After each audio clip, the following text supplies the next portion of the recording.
Bapak Ibu, tugas akhir bisa berbentuk macam-macam.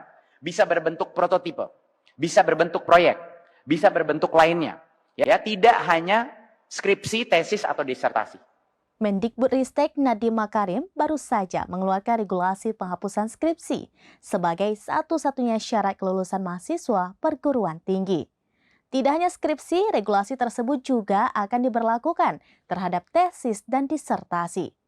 Namun, tak serta-merta regulasi tersebut diberlakukan.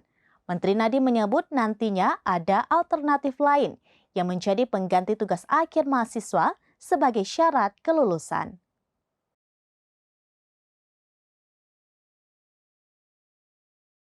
Menteri Pendidikan Budaya Riset dan Teknologi atau Mendikbudristek Nadiem Makarim akan menghapus skripsi sebagai satu-satunya syarat kelulusan mahasiswa perguruan tinggi.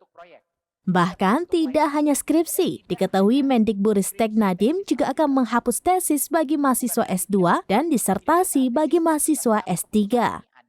Namun tak serta-merta menghapus skripsi, tesis maupun disertasi sebagai syarat kelulusan, Nadiem juga menyebut ada alternatif lain sebagai pengganti tugas akhir mahasiswa. Aturan baru tersebut diterbitkan seiring peluncuran Merdeka Belajar episode ke-26, Transformasi Standar Nasional dan Akreditasi Pendidikan Tinggi yang mengacu pada Permendikbudristek nomor 53 tahun 2023 tentang penjaminan mutu pendidikan tinggi. Mengutip Tribunis.com, pasca regulasi ini diterbitkan, tugas akhir mahasiswa bisa dalam beberapa bentuk, seperti prototipe, proyek, atau bentuk tugas akhir lainnya baik secara individu maupun berkelompok. Bapak Ibu, tugas akhir bisa berbentuk macam-macam. Bisa berbentuk prototipe, bisa berbentuk proyek, bisa berbentuk lainnya.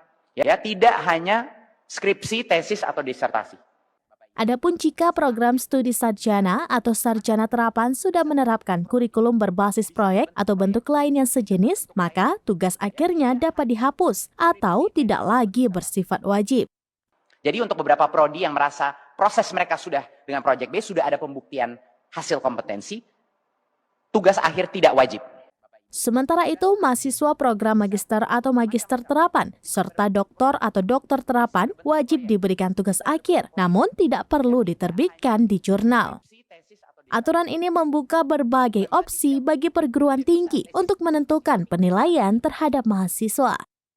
Nadiem menyebut selain beban dari segi waktu, sebetulnya hal ini menghambat mahasiswa dan perguruan tinggi bisa bergerak luas merancang proses serta membentuk pembelajaran sesuai kebutuhan keilmuan dan perkembangan teknologi.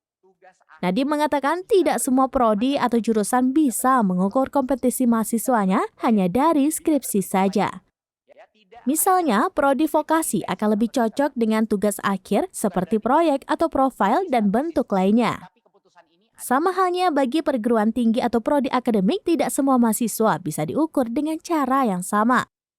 Menteri Nadiem mengatakan meskipun regulasi tersebut sudah dikeluarkan, untuk keputusan bebas skripsi, tesis, atau disertasi tetap wewenang masing-masing kepala program studi atau kaprodi di kampus.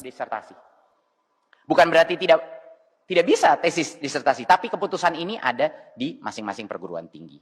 Ya. Demikian informasi terkini Syadaralun, saksikan terus beragam informasi lainnya. Jangan lupa like dan share seluruh akun seraminus.com.